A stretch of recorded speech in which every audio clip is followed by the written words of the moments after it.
last day in Virgin Islands. Can't see that much. Pretty cool. Took us about 3 days to figure out everything.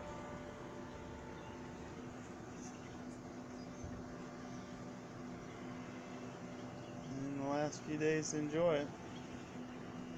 For a little while.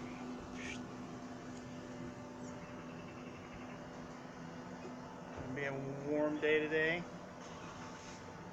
Point Pleasant Resort. Interesting tidbits that we learned.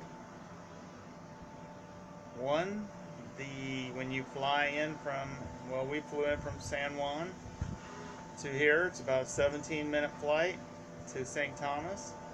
Airport's very small. Just get a taxi cab. Don't use the vacation tourist bus. It's $130 to and from. I mean, they'll pick you up and take you too. If you want to just blow money, just go ahead. But anyway, they got 4 jillion taxi cabs in this town. So they can take you probably to here for way less than, I guess, 65 bucks for sure. Then when you get to the resort, if you're going to Point Pleasant, you check in. Things we found most helpful are, one, you're probably going to need groceries because there isn't anything here. Is just walk down to the road right where the gate is at the beginning.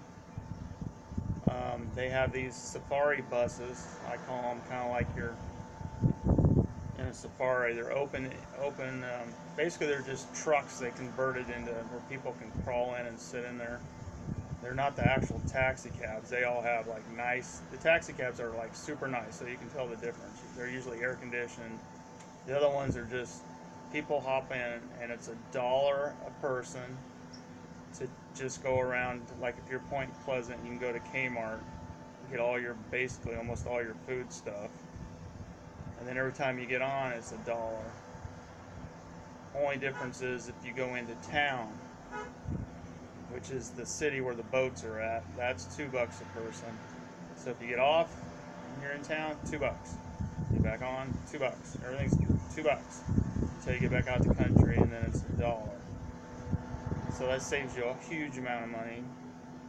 You are on an island, so milk's about $6 a gallon, soda's $13 a 12-pack. Everything's like super high. So if I were you, I would take your carry-on or your $30 check bag and just fill a jam pack with snacks. Or get one of your older suitcases you don't even want, check it just to go through, and just donate it to the hotel or the place you're staying or whatever. Just fill it full of groceries to save you a ton of money. Of course, you can't bring your deep freezer with you, but at Point Pleasant they have 2 restaurants. We went to one, the one on the shoreline, and it's right on the beach. That's pretty good. They have 2 beaches. One is called Sugar Ray or Sugar Baby or something. Sugar Beach, and it's right next to the restaurant. You go into the pool and go left. You kind of have to walk to the back. Don't go right. You go left, and you'll see how to go. But you got to go into the pool area. And that beach is really nice. It's really small, but it's pretty cool. We went snorkeling there, didn't really see any fish or anything like that. The water's super clear. So then the other pool, they have 3 pools. If you're on top in the D's, they have one that's upper deck, and there's actually never anybody at that one. And then the one down by the shoreline restaurant, which is actually on the shore, which is that way. It has a pool right next to it, and as you go down right next to the shoreline thing, you can walk on. That's kind of where people go to the beach. You'll see Margaritaville, because the Wyndham Resort's right next to this one. So the beach here, according to the locals, are all public. There's no private beaches, so anybody can go on them, is what he said. You might take that with a grain of salt. I don't know. Seems to be what the deal is.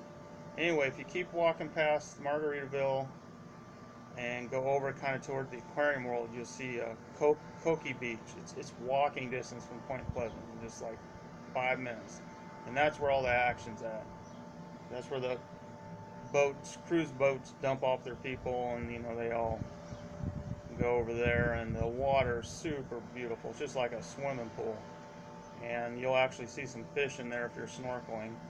We're gonna head back over there today before we head back home to hotter and hottest Arizona. The Koki Beach, can't really talk to too many people. Most people talk different languages that are there, so you kind of just do hand gestures and smile a lot.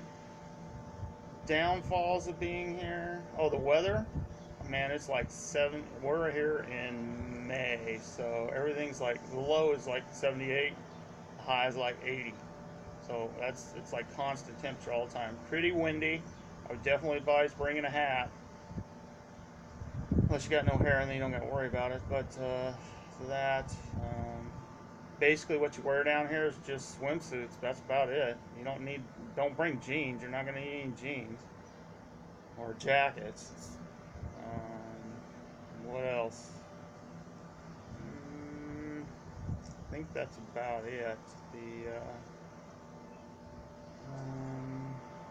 think it's about all the helpful tidbits I can think of.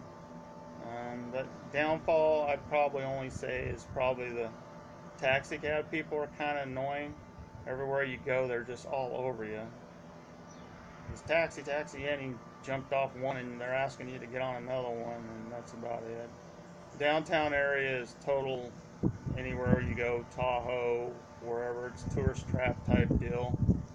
Same, seems like outfits running the show there that they do everywhere, where they're just change the name on the t-shirt and sell it, and it lasts about 3 months. But anyway, if you're looking for jewelry, there's 4 billion jeweler dealers down there all harassing you. They'll have signs like non-free, hassle-free environment, and you go in that one, and it's way over the top hassle.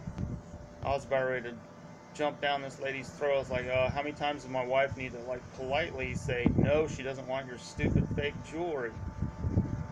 Anyway, they do have the little tent vendors, kind of like you see at little markets downtown. It's downtown, so they have all the knockoff Louis Vuittons and Kate Spades and all the girly stuff. So it's kind of, some of the stores, it's kind of hard to tell what's going to be